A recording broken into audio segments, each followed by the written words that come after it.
Deməli, bu həftənin söhbəti İlham Əliyevin Almaniyaya rəsmi səfəri oldu. İlham Əliyev Almaniyaya gəldi. Bir qrup siyasi mühacirlər İlham Əliyevi Berlində İlham qorxaqsan şüarı ilə qarşıladılar və yola saldılar.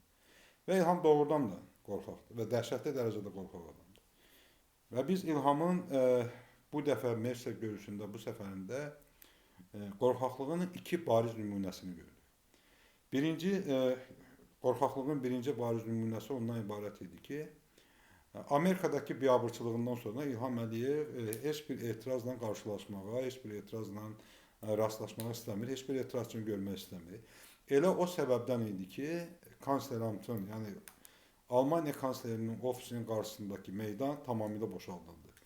Və 2-ci Dünya müharibəsindən sonra müasir Almaniya Federativ Respublikasının tarixində ilk dəfə idi ki, kanslerin ofisinin qarşısına xüsusi təyinatlı polis dəstələri düzülmüşdü və tam əminliklə deyirəm ki, iki Almaniya birləşəndən sonra və o indiki kanslerin ofisi, kanslerin amt deyilən ərazidə heç zaman polis belə mühafizə təşkil etməmişdir. İlham Əliyevdən bir həftə əvvəl həmin kansleramtda İngiltərənin baş naziri, Fransanın prezidenti, Polşanın prezidenti və İtaliyanın baş naziri Merslə görüşüblər. NATO'nun əsas, Avropadakı əsas 4 ölkəsinin rəhbəri. Orada Ukrayna məsələsi müzakirə olunur, Ukraynaya dəstək məsələsi müzakirə olunur. Və o zaman bizim çadırlarımız məhz kansleramtın qarşısındaydı və orada çadırların üzərində Azərbaycan və Almaniya bayrağı dalğalanırdı. Və Fransa prezidenti və digərləri kanslerin ofisinin balkonundan bizə baxırdılar və fotolarımızı çəkirdi. Heç bir polis yox idi, heç bir maniyə yox idi. Amma İlham Əliyev gələndə tamamilə fərqli mənzərənin bir şahidi oldu. Səhər saatlarından oradakı bizim Azərbaycanlıların bir aydan artıq müddət ərzində qurduğu çadırları 100 metr kənara apardılar. İlham Əliyev gələn yolun düz üzərinə. Ərazini boşaltdılar, xüsusi təyinatlı polis dəstələri gətirdilər. 100 metrə yaxın məsafəni boşaltdılar, böyük bir alanı, böyük bir sahəni. Bütün bunlara baxmayaraq biz İlham Əliyevi qorxaqsan şüarları ilə qarşıladıq. Çünki İlham Əliyev qorxaqdır. Və o xahiş, Almaniyanın kanslerinin o xahişi İlham Əliyev idi. Ki, mən siyasi mühacirləri görmüyorum, mən Əfqan Muxtarlığını görmüyorum. Çünki hər Almaniyaya gəlişində 2020-ci ildən sonra Əfqan Muxtarlığının qarşısında görüb, mühacirlər qarşısında görüb, biz ona etiraz aksiyası keçirmişik. Etirazımızı bildirmişik. İlham Əliyevin qorxaqlığının ikinci göstəricisi Hikmət Hacıyevdir. Hikmət Hacıyevin Tural Sadıqlığına belə üzərinə gedib müayiz etməsidir. Hikmət Hacıyev və İlham Əliyev öz aləmlərində Münhendə Emin Hüseynovun qarşısında belə məğlub olduqlarını, aciz olduqlarını və çıxılmaz vəziyyətə düşdüklərini malalamaq çalışırlar bununla. Güya xaricdə yaşayan blogerlərə, jurnalistlərə cavab verirlər. Güya Emin Hüseynova cavab verirlər. Emin Hüseynov həm İlham Əliyevi, həm Mehriban Əliyevi hərəsini bir sualla məhv etdi. Və o ləkə İlhamın da, Mehribanın da ömrü boyu yaxalarında qalacaq, boyunlarında qalacaq. Emin Hüseynova müstəqil media yoxdur deyən İlham Əliyev, dünyada müstəqil media yoxdur deyən İlham Əliyev Şuşada qlobal media konfransı keçirir. Əxlaqsızlıqdır bu. Və İlham Əliyev əxlaqsızlığın nümunəsini göstərir. Eləcə də Mehriban Əliyeva arvad paltarında gedib ora gizlənmişdir. Yəni, bu adam bazar qadınıdır. Bazar qadını, ləçər deyirlər buna. Və o söz, ləçər sözü idi. O vitse-prezident sözü deyil. Nə olsun ki, ərinin hesabında vitse-prezident olub. Özün bir şey deyirsən, heç olmasa tutduğun vəzifəyə hörmətlə. İndi Hikmət Hacıyev kimi özlərindən 5 qətə həyasız bir adamı gətirib, güya bu xaricdə olan blogerlərə, xaricdə olan jurnalistlərə öz güclərini göstərirlər. Güya belə hesab edirlər ki, bunlar bizə cavab verirlər. Əslində bu çıxışı etməyəcəkdim. Ehtiyac duymurdu ki, belə bir çıxış demək. Çünki İlham Əliyev necə rəzil gündə olduğunu şahid oldu. Bir ölkənin prezidentinə ki, sən qorxaqsan şüarları ilə qarşılayırlar. O elə oradan çıxıb Azərbaycan gedib istefa verməlidir. Peysərini atmamalıdır. İlham Əliyev qorxaqdır. İlham Əliyev bizi ona görə oğruyub Azərbaycana aparır ki, bizdən qorxur. Vidadi İskəndərlini ona görə öldürdü ki, Vidadi İskəndərlidən qorxurdu. O Bayram Məmmədov'du qorxusundan öldürmüşdü. Çünki qorxurdu ki, növbəti dəfə onun belini yazacaqdı Bayram. Vüqar Rızanı da Belçikada qorxusundan öldürdü. Elmarı da qorxusundan öldürmüşdü. Rasim Əliyev də qorxusundan öldü. Qorxaq adamdır. Və biz ona qorxaq olduğunu üzünə dedik. Bakıda olduğu kimi yenə də polisin arxasında gizlənmişdi. Fərqi yoxdur haranın polisi olsun. İlham Əliyev qorxa-qorxa bizə tərəf polisin arxasından baxırdı. Və indi baxıram ki, bu aksiyadan sonra çox müxtəlif adamları efirə çıxardıblar, bizim əleyhimizə danışırlar. O gün gördüm bir nəfər dedi ki, mən jurnalistəm. Bu dodaqlarını Nərmin Kəmalə Şadlıq evinin altındakı vulkanizasiyada şişdirib, çıxıb efirə ağıllı danışır ki, Əfqan muxtarlığı, nə bilim, sən söyüşdən istifadə edirsən. Mən heç vaxt söyüşdən istifadə eləməmişəm. Mənə söyləyən, söyüşə cavab vermişəm və mənim söyüş ünvanım yalnız İlham Əliyev olacaq. Çünki İlhamdır məni söydürür. Yəni, söyən bədbəxtlərlə işim yoxdur. 5 manat pula hürən, bir kəsə yala, nə bilim, uluyan, nə bilim, dodağını vulkanizasiyada şişdirib efirə çıxan. Bu adamlarla mənim işim yoxdur. Çünki bu adamların arxasında duran İlham Əliyev və büyüm Azərbaycan mediasının tamamilə məhv edən, Azərbaycan mediasını, nə bilim, söyüş mediasına çevirən, döyüş mediasına çevirən, o dodağı, nə bilim, silikonlu, dodağı, nə bilim, vulkanizasiyayla şişdirilənlər, hamısını jurnalist adı ilə gətirib başımıza çıxartan İlham Əliyevdir. Və həqiqi jurnalistlər isə həbsxanadadır. İlham qorxaqdır, ona görə qorxaq deyirəm ki, İlham 9 xanım jurnalisti həbsə atır. Hər biri qəhrəmandurların, hər biri İlham Əliyevin oğurluqları ilə bağlı, korrupsiyası ilə bağlı, qanunsuzluqları ilə bağlı araşdırma yazırlar, reportaj yazırlar, sözlərini deyirlər. Və o balaca Elnarə Qasımova. Heç İlham Əliyevin dirsəyinə çatmaz onun boyu. Bax, o Elnarədən İlham Əliyev it qorxan kimi qorxur, ona görə onu uzun müddətə həbsxanaya göndərir. İlham Əliyev qorxaqdır, ona görə qorxaqdır ki, bax, Mirşahin kimi adamların dalıncadır bizlər.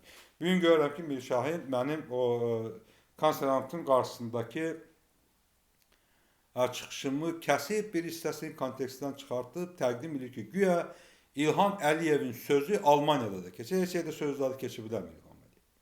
İlham Əliyev bizə vətən xaini deyə, ay bizi vətəni satıb soyan, İlham Əliyev Azərbaycan bütün sərvətlərini hakimiyyətə görə gətirib Avropada, Amerikada satıb. Və indi də vətəni satmaya gəlmişdi Almaniya.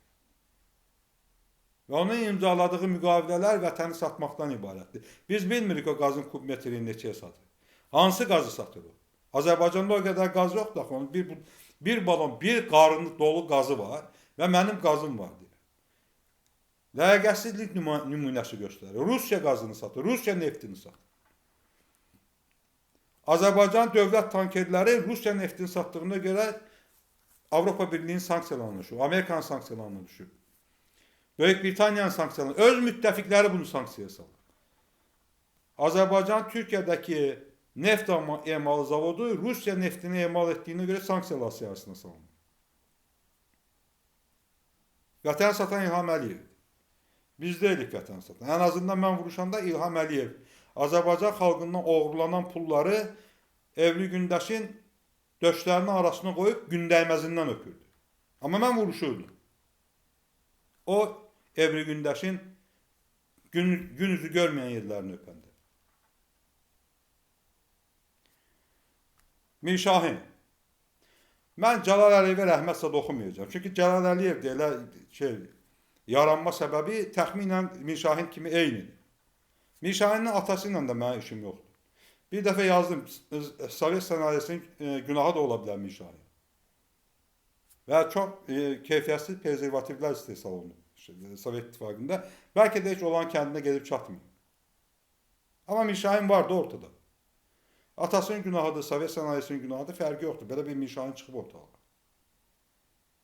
Və Azərbaycana ən böyük söyüş medyasını yaradan adamlardan biridir Mir Şahin. Mən Mir Şahin ilk dəfə 1992-ci ildə Şuşada görmüşəm. Albertlə müsahibə aldığı yer bizim postumuz idi. Mən Ramiz Qəmbərovun batalyonunda vuruşurdum. Albertgil orada pozisiya vurmuşlar. Bir tank, iki tank pozisiyası vardı, bir də BT-80 pozisiyası vardı.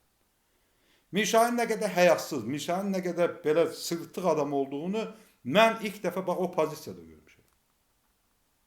Rəsmən Albertə yalvarıb müsahibə götürməyi, cəmaata boğaz çəkib tankın üstünə çıxartıb poza verməkləri və o açılan snaryad. O açılan snaryad buna rəhmətlik Albert 10 dəfə dedi ki, bu mərmiləri biz çox çətinliklə tapırıq tankı. Əl çəkmədi və lazımsız hədəfə, bu bir çəkilişə görə lazımsız hədəfə o zaman tapılmayan mərmilərdən birini vurdu. Və ona edilən xəbərdarlığa baxmayaraq, Mir Şahinə edilən xəbərdarlığa baxmayaraq, bizim pozisiyanı növbəti gün ANS-in kanalında efirə getdi və ermənilər bizim həmin o nöqtələri vurdular. Sumqayıtdan olan bizim səngər yoldaşımız həlak oldu. Bax, bunun bir kadri efirə göstərməsindən ötürü. Sırtıq adamdır bu adam. Bu adam haqqında danışmıyoruz. Çünki bu adam pulu, Azərbaycan hakimiyyətinin yanında hörməti, nüfuzu, nə bilim, yalı, bizə özünü söydürməkdən çıxır. Bu adam ayda bir dəfə, iki dəfə özünü, bütün sülaləsini doqqaz başına düzdürməlidir.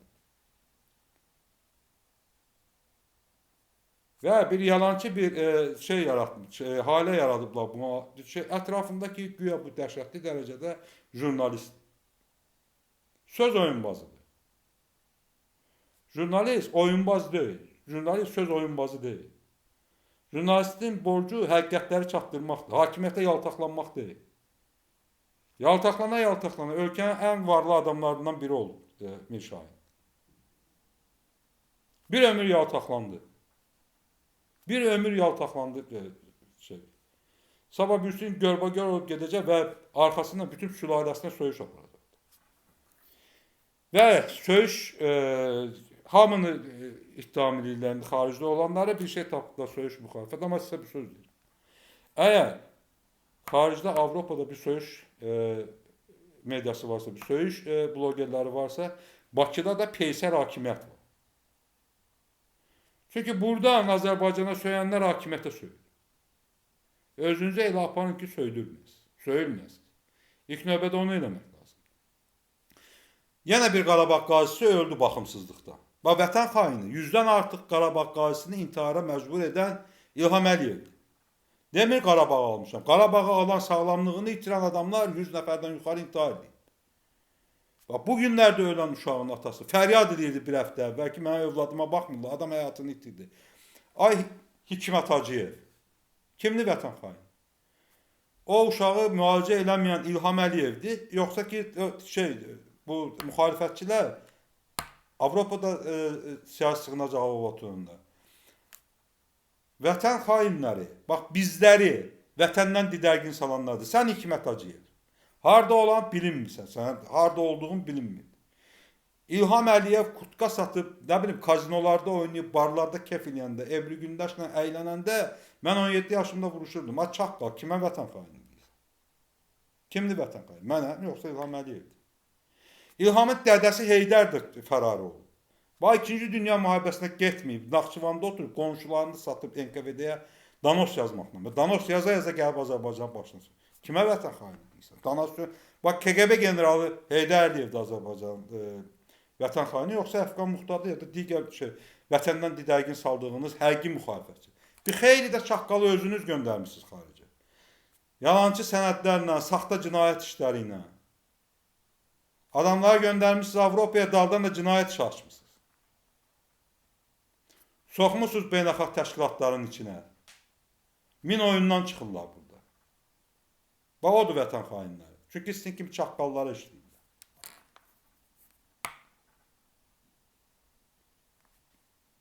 Burada bir nəfər söyürsə, Azərbaycanda, Bakıda söyüşü yiyən bir hakimiyyət. İlham Əliyev, mən əminəm ki, İlham Əliyev bu söyüşlərdən zövq alır. Kimsə söyür buna və o beynində, düşüncəsində o söyüşü canlandırır, o söyüşü, nə bilim, Bəlkə də cizgi filmi çəkdir o söyüşlərdən. Sonra baxır, ondan həzz alır. O söyüşlərdən həzz alır. Məsələn, Qabil söyüş ya Elşad söyüş ya digər söyüş, çox mərtəbəli söyüşlər o söyüşləri filmləşdirir. Səhnələşdirir o filmləri və o ondan həzz alır. Yoxsa bu adam bu qədər söyüş yiyəsi ola bilməz axı. Bu qədər söyüş yiyəsi ola bilməz. Və baxıram ki, qəsdən, məsəl üçün, adamlar belə yaradıblar ki, məsəl üçün, məni söyür və bilirlər ki, məni söyəndə mən buna söyəcəm. Və qəsdən bu adamları göndərirlər ki, söysün də, bir dənə Əfqan da söysün mən bunun da söyüşünü səhnələşdirir. Dəhşətli dərəcədə manyak adamsınız. Hakimiyyətiniz manyakdır, çünki İlham Əliyevin özü manyakdır. Bir gün belə müharibənin sənə verdiyi üstünlüklər var İlham Əliyev. Pandemiyanın verdiyi üstünlüklər oldu, indi Ukrayna müharibəsinin verdiyi üstünlüklər var. Amerika-İran qarşı durmasında sənə verilən üstünlüklər var. Amma bu limitlidir və bir gün qutaracaq bu müharibədə. İndi sən bunlara lazımsan. Bax, indi sən burada baş qaz satansan, baş neft satansan, baş tutansan sən bu dəqiqə. Bax, bu dəqiqə sən baş tutansan. Rusiya neftinin, Rusiya qazının başını tutsan sən bu dəqiqə. Və buradakilərə də lazımdır. Mersə də lazımdır. Rusulaya da lazımdır, Kalakallasa da lazımdır, digərlərinə də lazımdır. Bir baş tutan lazımdır. Və o vəzifəni sən üzərinə götürürsən. Amma bil, axırın çox dəhşətli dərəcədə pis olacaqdır. Çox dəhşətli dərəcədə pis olacaq. Digər baş tutanların axırı olduğu kimi, pis olduğu kimi, sənin də elə axırın pis olacaq. Və bizi Avropaya satılmaqda günahlandıranlar, baxın kimdir Avropanın köləsi. Azərbaycan sərvətlərini gətirib Avropalıların ayağının altına sərən İlham Əliyev mi, yoxsa biz mi?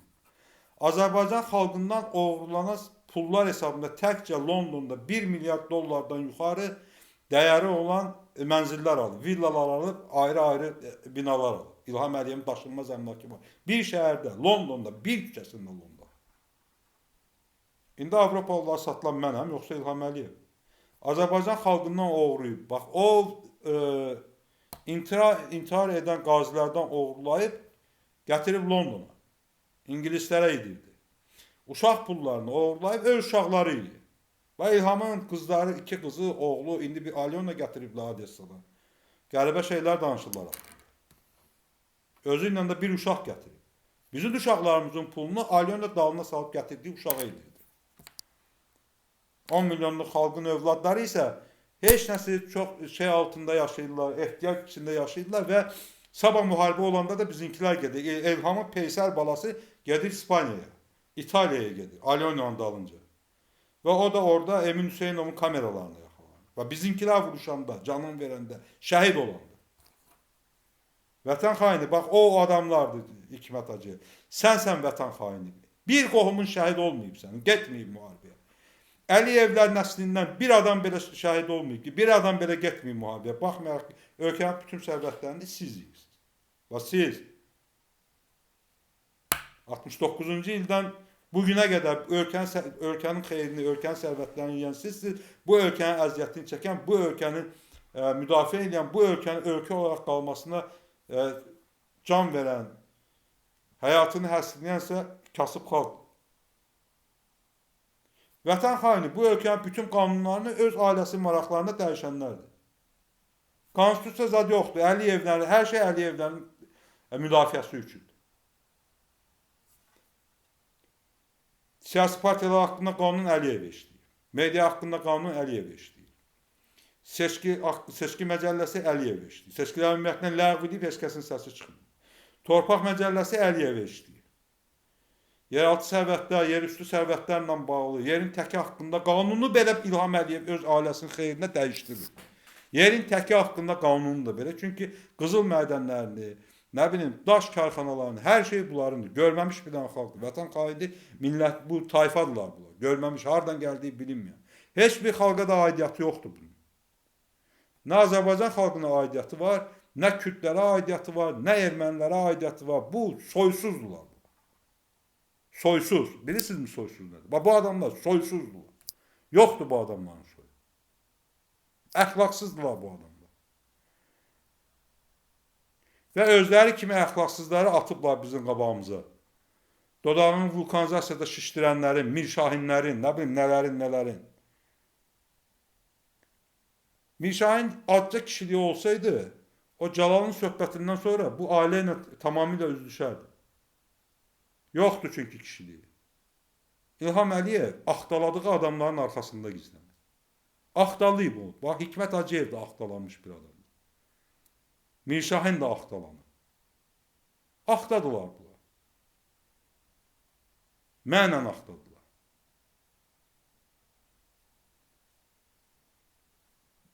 Nəsə, bu şərəfsizliklərin ona görə sürdürürlər ki, Azərbaycan xalqı bunlara imkan verir.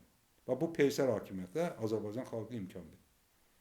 Bir gün qalxıb bunları yer üzündən silmək lazımdır. Öz haqqımızı tələb etmək lazımdır. Öz respublikamızı geri qaytarmaq lazımdır. İlham Əliyev Azərbaycanda dövləti məhv eləyir. Yoxdur Azərbaycanda dövlət. İlham Əliyevin hakimiyyəti var. İlham Əliyevin dərəbəyliyi var. Bu dərəbəyliyə son qoymaq lazımdır. Sağ olun.